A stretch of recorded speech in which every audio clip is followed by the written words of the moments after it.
more than 300 Radyo Natin announcers every single day. Mula sa bulwagang pambalitaan ng DXPC 95.9 Radyo Natin FM Cotabato City. Narito ang inyong lingguhang balitaan. Sabado Balita! Sabado Balita! Programang hihimay sa mga napapanahong usapin. Viral ng top trending. Sabado Balita!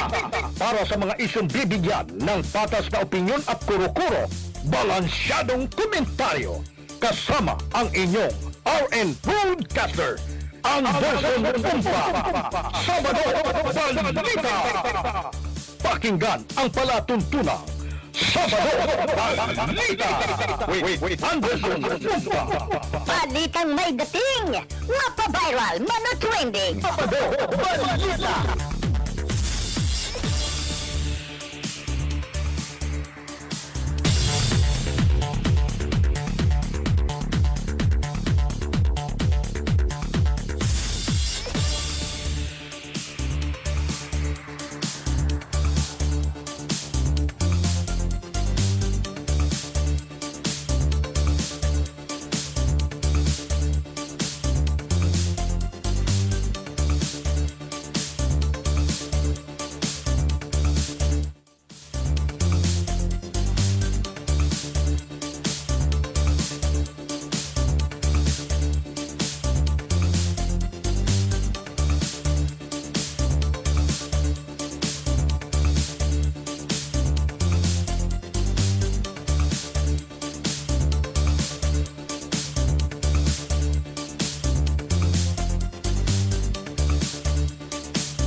Umaga Pilipinas at maging sa ating mga kababayan sa ibang bansa.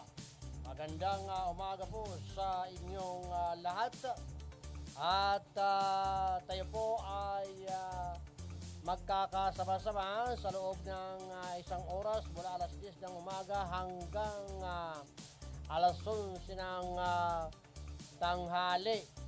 At dito lamang po sa programang Balitaan sa Sabado, DXTC 95.9 Radyo Natin FM Lungsod, Cotabato.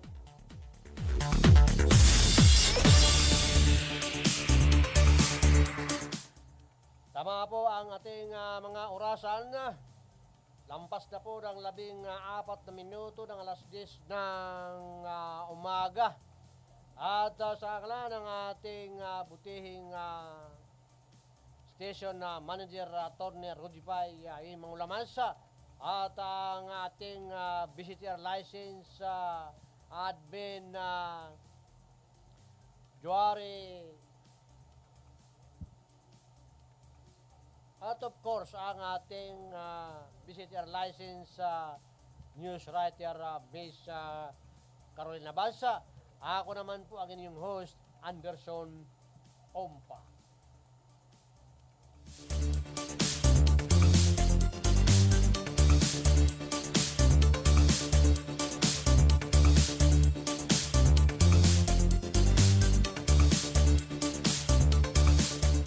At mabuti naman at hindi tayo nalit. Dumating lang ng halos insakto sa oras ng ating programa dahil kanina ay medyo matraffic po. Mayroon mga ilang porsyon diyan sa mga kalsada kung saan ating binabaybay ay nagkaroon ng traffic. At dahil nga dito sa Iron Man ba yun? Tawag doon. At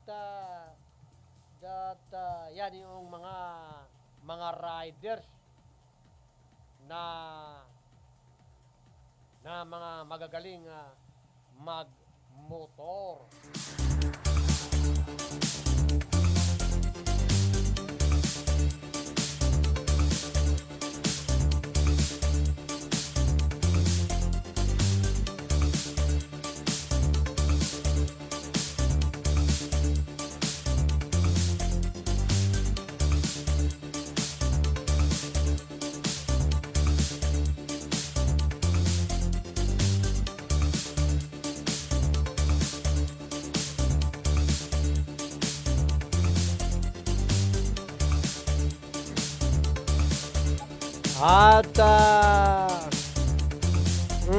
At dito sa mga kaganapan sa ating bansa ay hindi maiwasan na andiyan yung masaya at nandyan naman yung nalulungkot. Ay, natural lamang yan sa buhay ng tao. At ito nga sa mga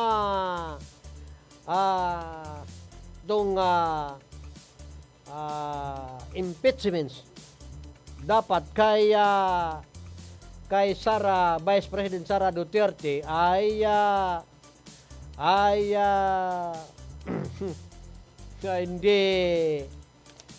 hindi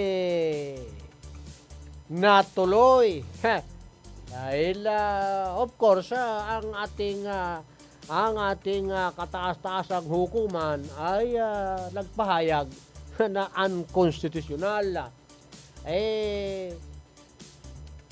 Natural lamang na ang mga nandiyan ay mga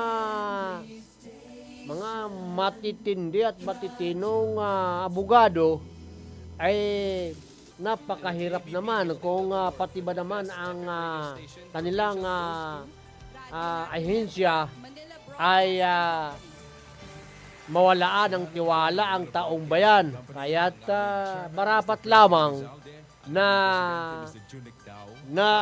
ang kanilang mga desisyon ay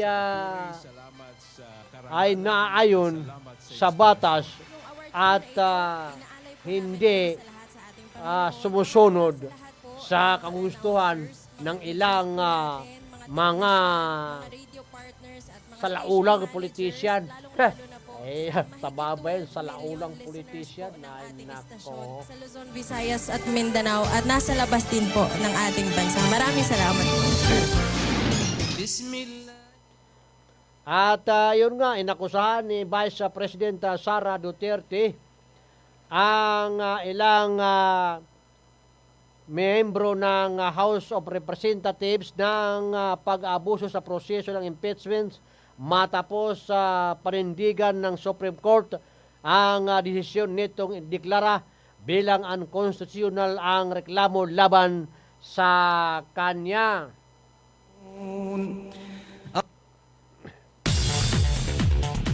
Yes, unang pasalamat ko sa Diyos. Pangalawang pasalamat ko ay sa mga abogado ng nagtulong-tulong para questionin yung pag-aabuso ng proseso ng impeachment ng House of Representatives ani Duterte sa isang panayam sa The Hague noong nakarang Huwebes, Enero 29.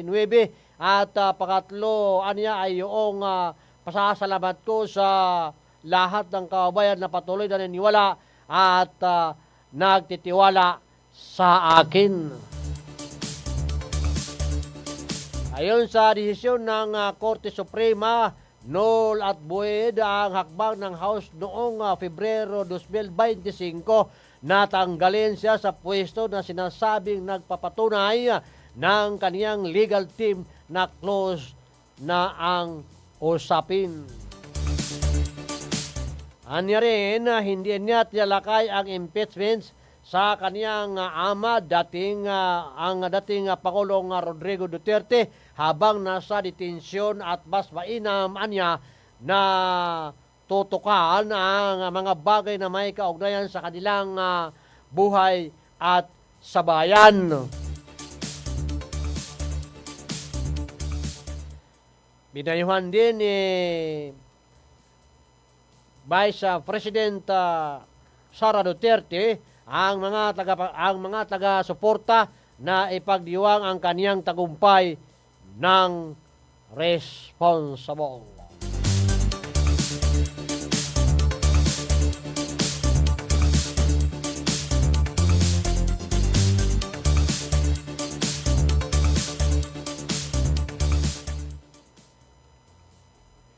Ay, yun nga, ang Supreme Court ay bago man yan na magbaba ng decision, masinsinan o babusisi ang kanilang ginagawa pagsusuri sa mga asuntong iniakyat sa kanila.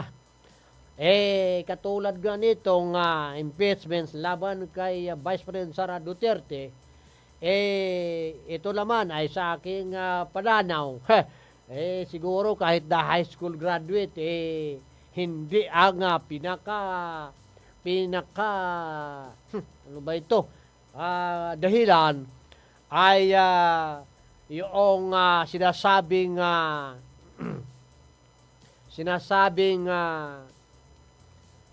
milyones na sinasabing nawawala o sinasabing korupsyon.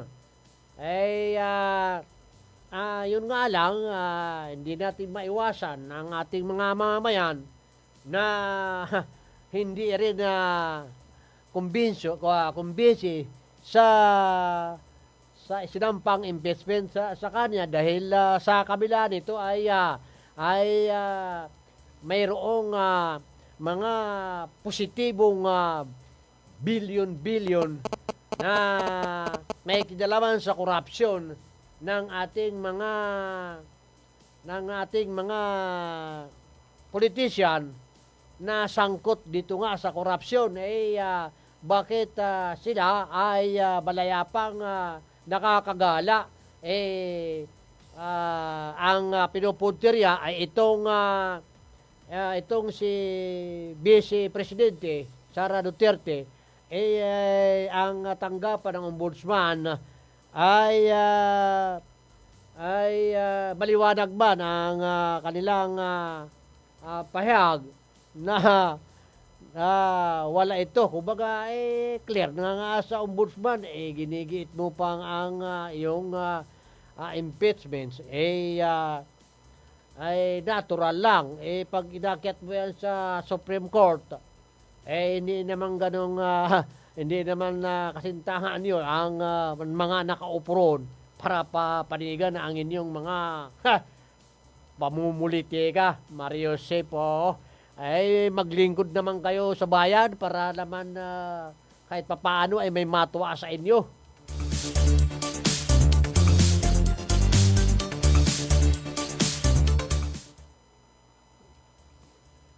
Kung bukas po ang aming numero para sa mga pampublikong o public services at sariling opinion na dito sa aming mga programa, maaari po kayong tumawag sa numero 0997-381-8220. Ulitin ko po, 0997-381-8220.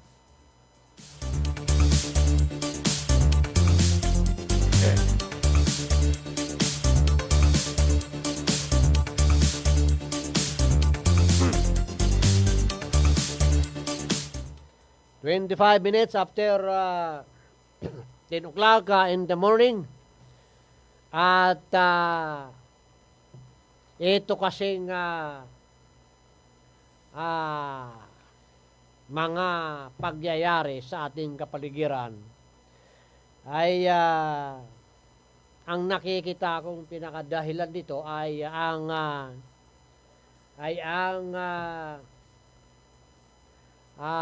mataas na ambisyon sa larangan ng politika. Kaya kahit na ito ay alam niyang mali, ay sige pa rin sige pa rin. At ito ay kanyang ipapahamak, nanaisin pa dito na kahit na sunugin ang kanyang kaluluwa at tao sa kabilang buhay, makuha lang niya ang kanyang hinahangad sa mundong ito, gagawin niya, Mario Josep. Remember na ang ating pamumuhay dito sa ibabaw ng mundo ay pagsamantala lamang. Napakabilis po ang panahon. Baka doon sa kapupursige mo, sa ambisyon mong masungkit ang isang posisyon, hindi ka pa umabot doon, ay sinundo ka na ni kamatayan, ay yun ang malaking problema. So, ay marapat lamang na tayo ay kumilos na ayon sa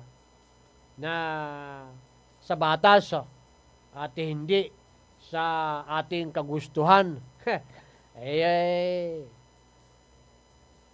Palibhasa bendalo. Mayroon na sa Pilipinas sa tinagal-tagal ng panahon. Ngayon lang kasalukuyang administrasyon na kung saan nagkaroon ng bendalo. Ang may sabi pa yung gumagawa ng batas, Mario Josep. Bakit nandiyan pa kayo?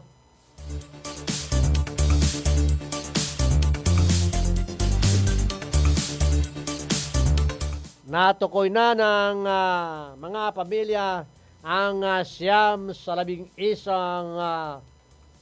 katawan na nakuha sa dagat na sakop ng Haji Muhammad Basilan nitong nakaraang Huwebes, Enero 29. Ayon sa Basilan na Provincial Disaster Risk Reduction and Management Office, PDRRMO, 4 sa mga natukoy na nasawi ay mula sa Zulu hanggang ang 5 ay mula sa Zamboanga City. Sinabi ni Joel Kepley Ahihon Jr. ng Sulu PDRRMO na ini-deploy ang speedboat sa Basilan para kunin ang mga bangkay at dalhin ang mga ito sa kanilang pamilya sa Hulo. Barko ng Philippine Coast Guard naman ang ginamit para ibiyahe ang 5 bangkay patungong Zamboanga City. Batay sa advisory ng Basilan na PDRRMO, kinilala ang mga nasawi na sina Nalda Moksan, Norsalen Muamil, Dayam Awaludin, Harlen Asgali, Hariha Hadirul Nordaya Tawasil, Dina Ambutong, Anisa Ahsom at Musa Salah.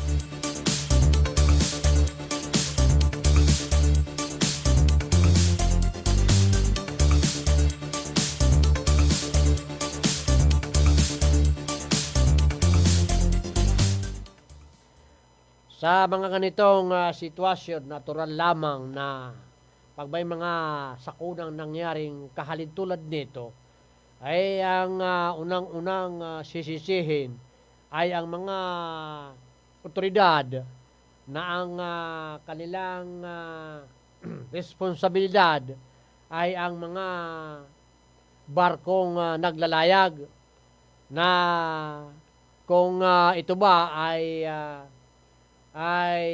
dapat payagan o hindi. Siyempre, pagkang isang barko ay mayroong diferensya, di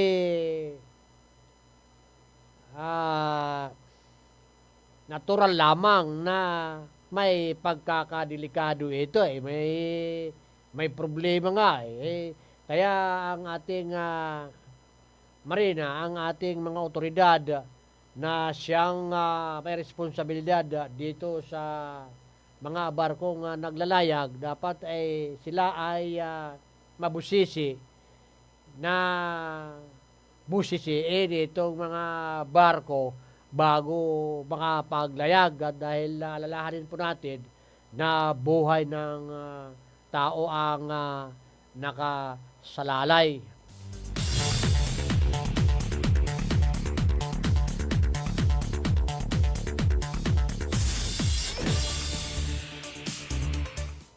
"32 minutes after 10 o'clock in the morning, inilabas na ng Commission on Election ang mahalagang pitsa na dapat tandaan para sa paghahanda sa Barangay at Sangguniang Kabataan Eleksyon o BSKA.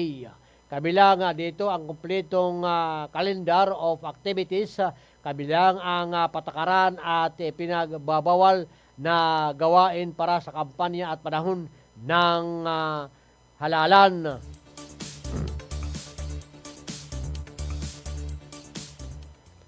At ang nationwide voter registration period maliban sa Bangsamoro Autonomous Region in Muslim Mindanao BARM ay sa Oktubre 20, 2025 hanggang Mayo 18 ng kasalukuyang taon na. Voter registration period in BARM Mayo 1 hanggang 18, 2026. Filing ng Certificates of Candidacy September 28 hanggang Oktubre 5, 2026. Election period October 3 hanggang campaign ban September 28 hanggang Oktubre 21, 2022.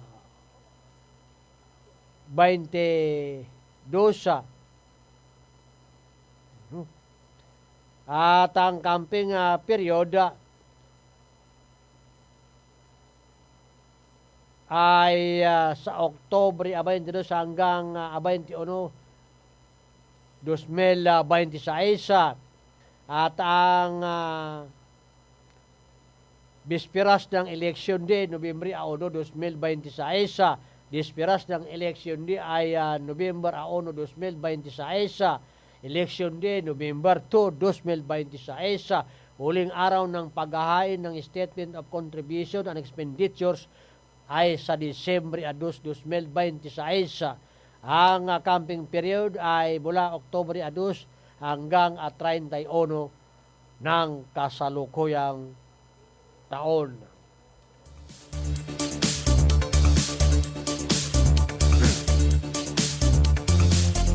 Samantala, itinakda na rin ng Commission on Election, COMELEC, ang filing ng Certificate of Candidacy, COC, para sa 2026 Barangay at Sangguniang Kabataan Eleksyon mula sa buwan ng Setyembre 28 hanggang Oktubre 5. Sa ilalim ng COMELEC Resolution number 11191 na nag-aayos ng kalendaryo ng mga aktibidad para sa halalan sa Nobyembre 2. Ang panahon ng halalan ay tatakbo mula Oktubre 3 hanggang Nobyembre 9. Ipagbabawal pa rin sa panahon ng halalan ang pagdadala ng baril at iba pang nakakamatay na armas sa mga pampublikong lugar, ang paggamit ng mga kandidato ng pribadong security personnel o bodyguard, ang organisasyon ng reaction to strike forces, ang pagsusuri sa mga election official at ang paglilipat o pagdidetalye ng mga empleyado ng serbisyong sibil. Tinakda ang panahon ng kampanya mula sa Oktubre 22 hanggang Oktubre 31, kasama sa mga ipinagbabawal ang gawain sa panahong ito ang pagtanggal o pagsira ng mga legal na campaign materials, paggamit ng illegal propaganda at nagbibigay ng cash o in-kind donation. Sinabi ni Comelec sinabi ng Comelec na ang pangampanya, pagbibinta at pagkonsumo ng alak at ang pagbibigay ng pagtanggap ng libreng transportasyon, pagkain, inumin o ibang bagay na may halaga ay ipagbabawal sa bisperas ng halalan sa Nobyembre.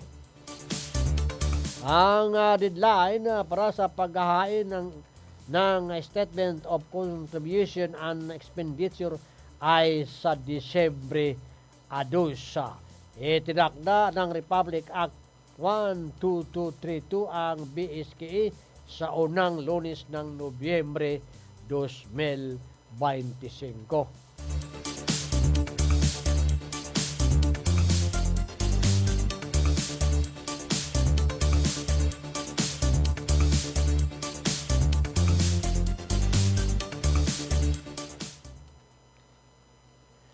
Ay nako, itong Comelec ay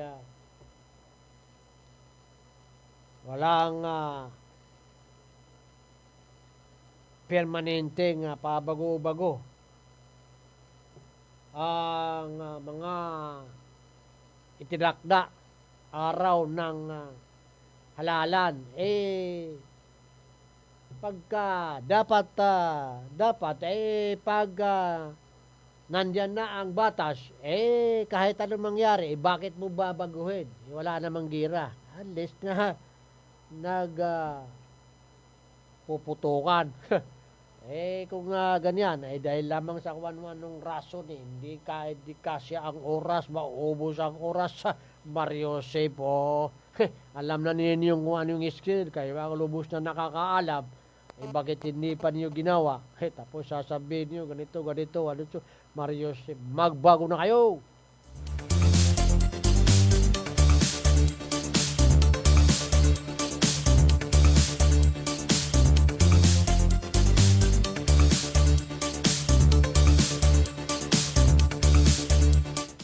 Kaya tuloy pati ekonomiya ng bansa ay naapektuhan.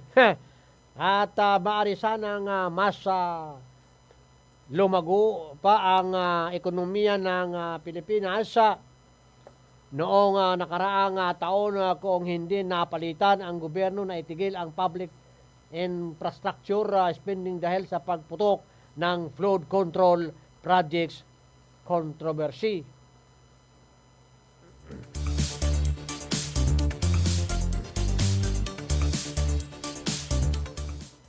Ang ekonomiya base sa sukat ng gross domestic product, ang halaga ng mga kalakal at serbisyo sa isang panahon pumalo sa 3% noong Oktubre hanggang Disyembre 2025. 25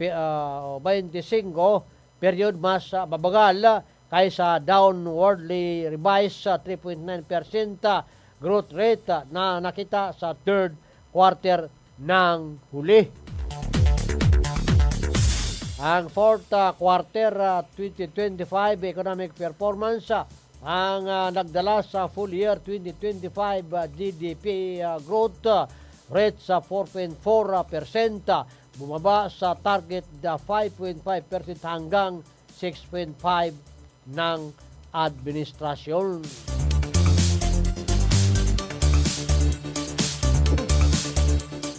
Sa kabilang dako, makikita sa data ng Philippine Statistic Authority na the industry sector declined 0.9% in the last quarter of 2025, dragged by construction which contracted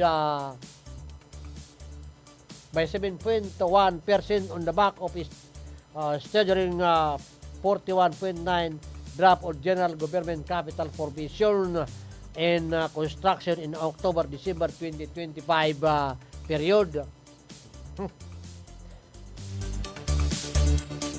At dinagdag pa ni balasikan na ang nakitang paghina ng last quarter ng 2025 ay necessary setback para magtayo ng pangmatagalang momentum ng paglago.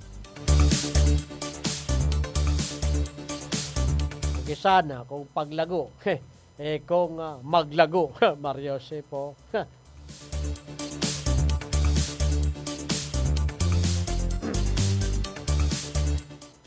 41 minutes after 10 o'clock in the morning, na natiling suportado ni Pangulong Ferdinand Romualdez Marcos Jr. Ang pagdaraos ng Bangsamoro Autonomous Region in Muslim Mindanao BARM elections. So balit hindi niya papayagang lalabag sa umiiral na batas. Ayon sa Presidential Communication Office, Undersecretary Claire Castro, sa press briefing sa Malacanang, ginagalang ng Pangulo ang assessment ng Commission on Elections, COMELEC, sa pangailangan na ipagpaliban ang halalan dahil sa legal at operasyonal na mga alalahanin.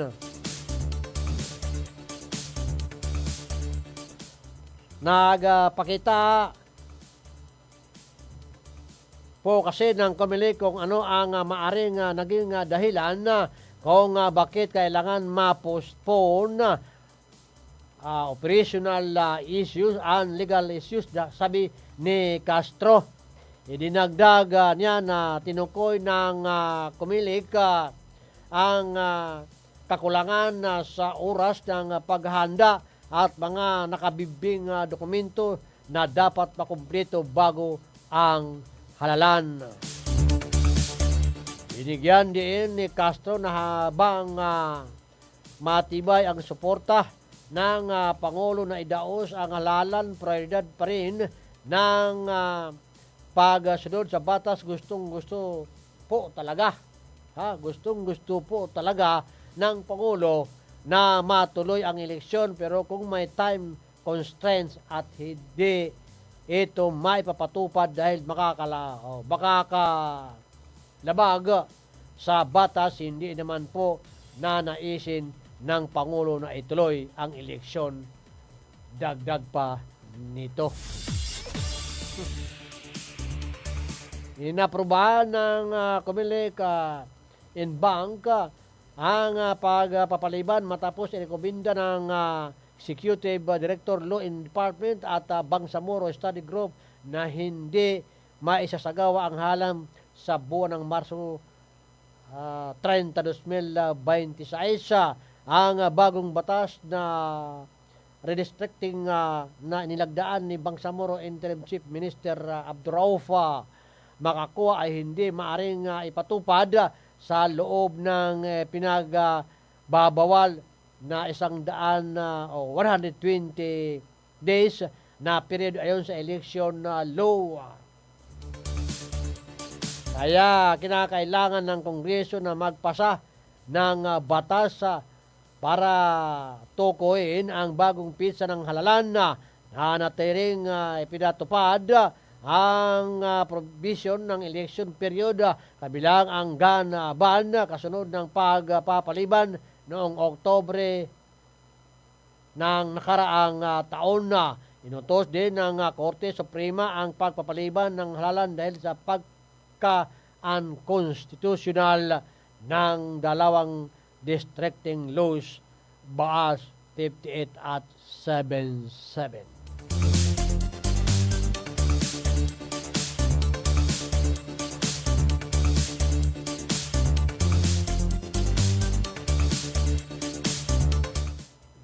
Sige. Ioro ng ioro niyo.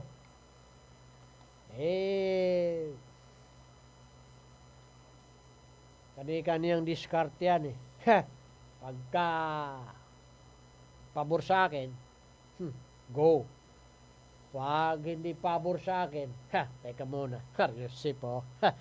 Yan ang mayroon sa Pilipinas. 46 minutes after 10 o'clock in the morning. Bukas po ang aming numero para sa inyo, para sa mga pampublikong panawagan, public services, o mayroon man kayong sariling opinion sa aming mga programa. Ang aming pong numero ay 0997-381-8220. 0997-381-8220.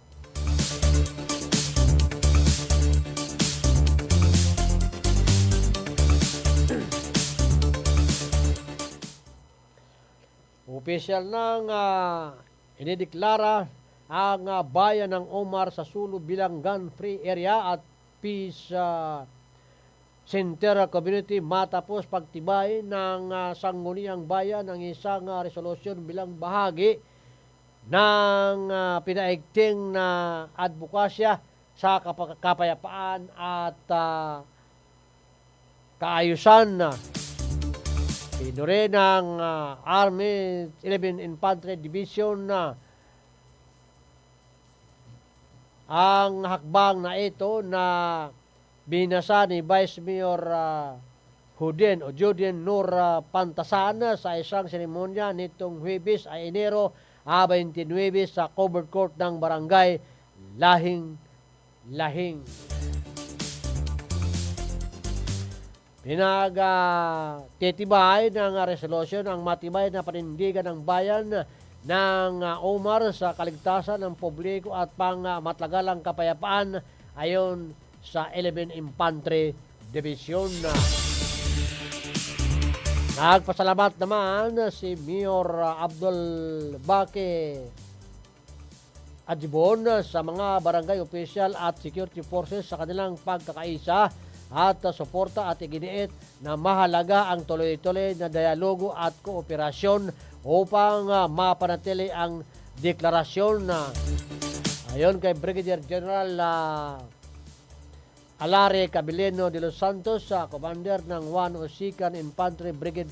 Naging posible ang tagumpay dahil sa kahandaan ng mamayan na yakapin ang kapayapaan. Tagumpay ang seguridad kapag mismong komunidad ang nagmamayari ng kaayusan, anya. Pinuri rin ni Brigadier General Leonardo Peña, commander ng nasabing Infantry Division, ang sama-samang pagsikap ng lahat ng sektor at nanawagan na pangalagaan ang mga nakamit para sa susunod na henerasyon.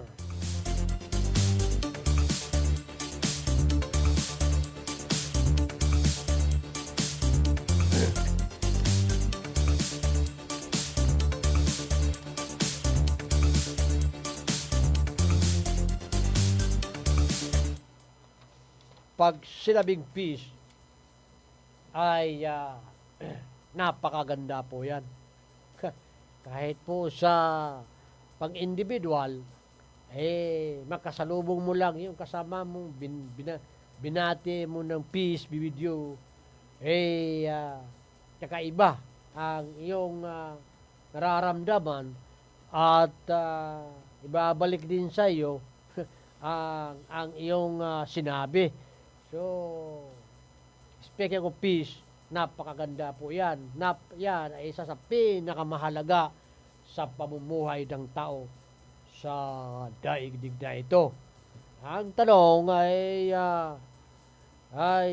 kailan magkakaroon ng kapayapaan, peace na sa ating bansa.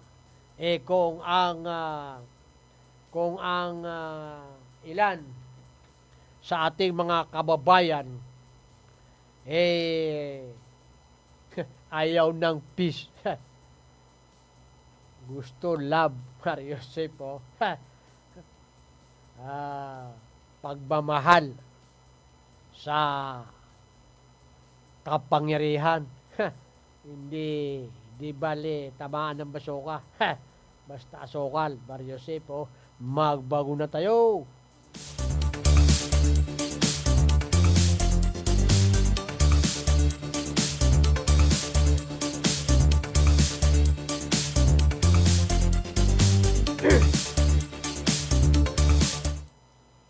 Madin, ito lamang mga nakaraang araw o ito lamang linggo o itong buwan.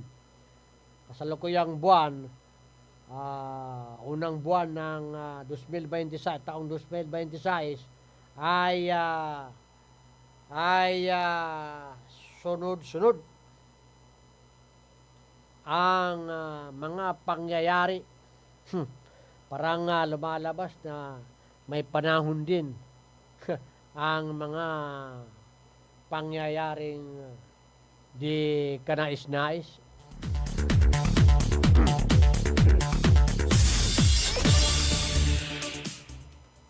Naglunsad ng libreng sakay ang Philippine Coast Guard, PCGE, para sa mga pasahirong bumibiyahe sa rutang Isabela City, Basilan at Zamboanga City. Kasunod ng direktiba ng Department of Transportation na isinagawa ang libreng biyahe gamit ang BRP Tubataha upang matiyak na makatwid pa rin ang mga pasahero habang may limitadong operasyon ng ilang passenger vessels sa lugar.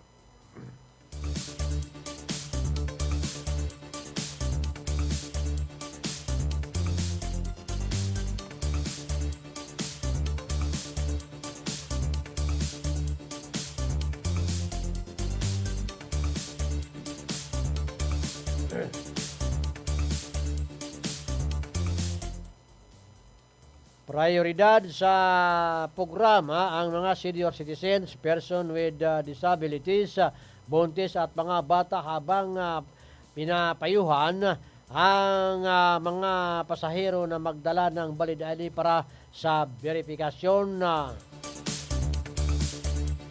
Sinimulan ang libreng sakay kahapon Enero 29 at nagpapatuloy ngayong araw upang matulungan ang mga biyaherong apektado ng pansamantalang kakulangan ng biyahe sa rota.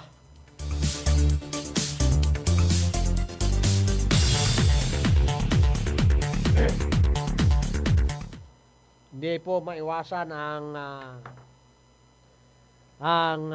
mga pangyayaring hindi inaasahan. At yan po ay talagang sadyang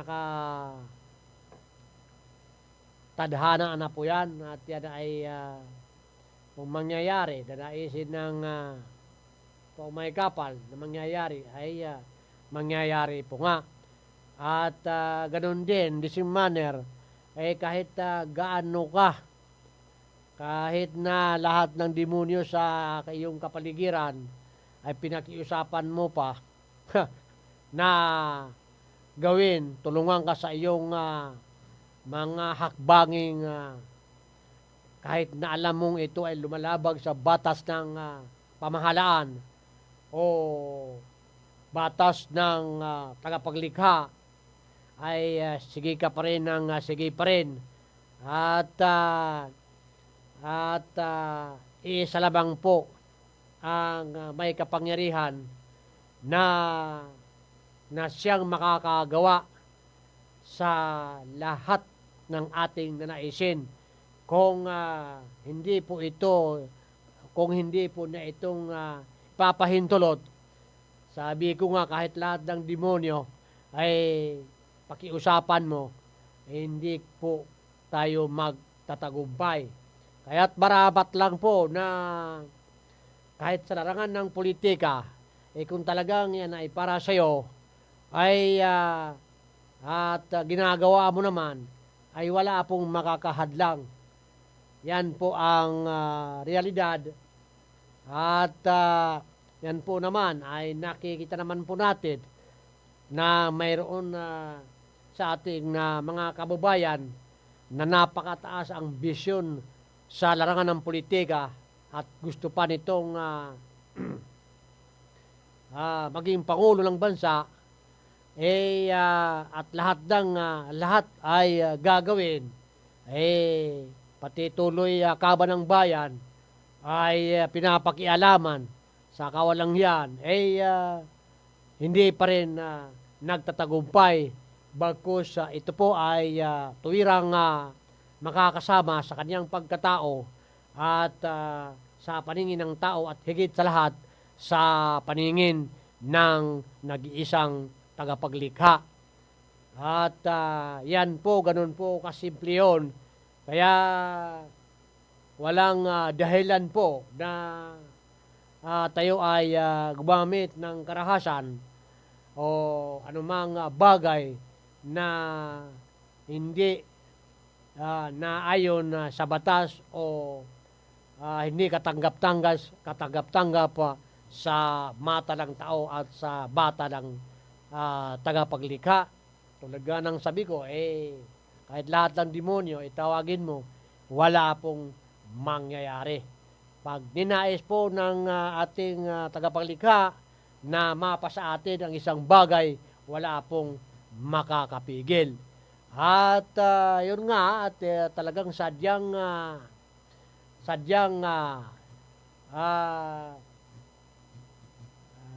may mga pagyayaring ganon dahil nga sa taas ng ambisyon sa buhay, kahit mapahamak ang lahat, magawa lang niya ang kaniyang gusto, ay sige pa rin ang sige pa rin. Marapat lamang po na tayo ay kumilos at gumawa ng mga bagay kahit saan mang aspeto sa ating buhay ay mas maigi at napakaganda na tayo ay hindi lalagpas sa kagustuhan ng tagapaglikha dahil yan ang bukod tanging paraan na mapa sa atin ang